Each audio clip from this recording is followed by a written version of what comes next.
Wow. Well, the obvious, I guess, disconnect there is, are we going to solve the huge global problems we have with simply the individual, dealing with the individual? And I think it's a good starter question. Uh, I do think there have to be some intermediate gifts. In other words, the spiritual direction is very much the enlightening, the freeing, the liberating of the individual soul. It isn't meant to be corporate work, although sometimes I've loved to say that when I'm teaching well, I feel like I'm doing group spiritual direction. So sometimes it can be a group work. But hopefully you would be liberating people with gifts for organization, management, journalism, who are going to influence the corporate level too. But it does have to go to that level. We can't think that just by liberating this person, this person, this person, if we don't get those people working together, it's not going to move to the tremendous social problems we're facing today. But it still starts there.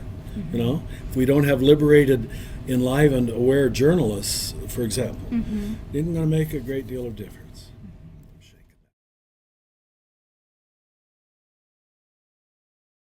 They've got to have a passion for both. Our center in New Mexico, where I'm from, is called the Center for Action and Contemplation. We're almost 21 years old now. And looking at the pattern of 21 years of the people who come for our internship programs, our conferences, invariably, by personality, by temperament, we all have a bias. And that's okay. There are the inner people, if you can call them that, and there's the outer people who are engaged in action, change, and they both have their own set of limitations and their own set of gifts.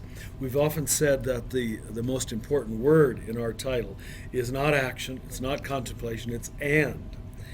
And I'm amazed how much work that is, because the activists, the doers, the change agents have to be stretched to say this has got to come from an inner foundation and not just outer anger.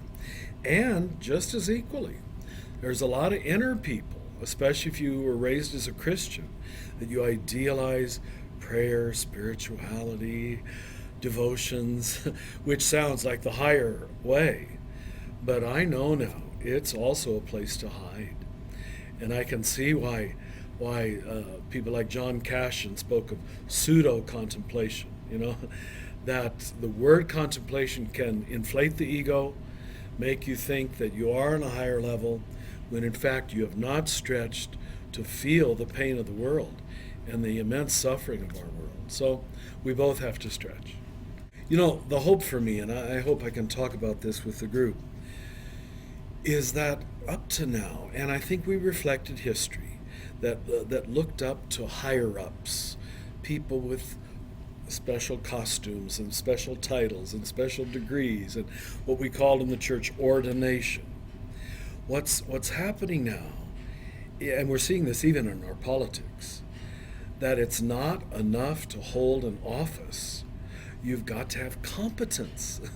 America now is just, begging for competence. And I think the same thing is happening in the church. And I don't mean any disrespect by that. I'm a priest myself.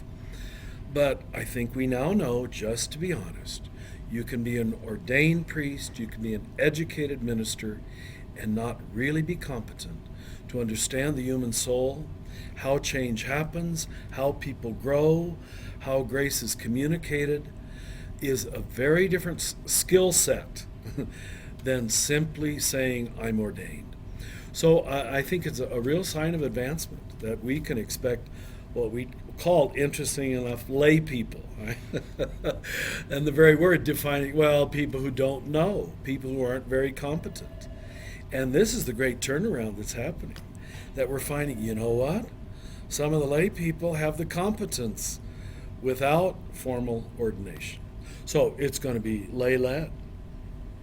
And it's in a position where it doesn't have to fight the structures of the church either.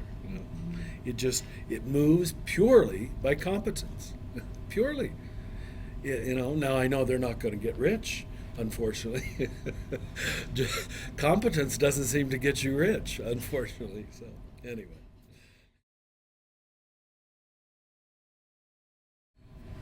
Well, uh, your own T.S. Eliot from England, he says, Lord, teach us to care and not to care. I love that line. And I'd say it in regard to the discernment of any vocation.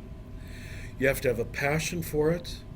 It has to have a place that fits in your heart already, which is the way the Holy Spirit speaks, to say, I'm calling you to this.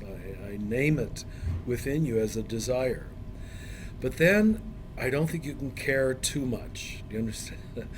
We always say, people who need to be ordained too much, don't ordain them for a while. Well, I'd apply that to a certain degree, not as much, because spiritual direction is not an office with all kind of perks, as ordination was. But I'd still say that. If you need the label too much, the title too much, the self-image too much, if you be pushing too hard, I'm a spiritual director and I want to be recognized, then I would delay that person's validation as a spiritual director. So, Lord, teach us to care and simultaneously not to care. Yeah. Excellent. Now, did I connect it with world peace, which I'm very glad you are connecting. Thank you for doing that. Again, if you have obsessive people, needy people, people who need the role and the title too much, or the power, if there's that much power with it. There really is, but not what the world calls power. That always sets you up for aggressive, violent relationships, eventually. I don't know how long it'll take, but if you need it too much, you're going to fight to protect it. You're going to manipulate to protect it. You're going to be deceitful to protect it. There you have the foundation of unpeace, non-peace, violence. Maybe it's low-level violence, but that's where it all starts. And we've seen it inside of our churches, where everybody's aggressively competing, fighting one another. Well, that organization is not going to be a place that is going to understand nonviolent anything. Yeah. It can't be a peacemaking church.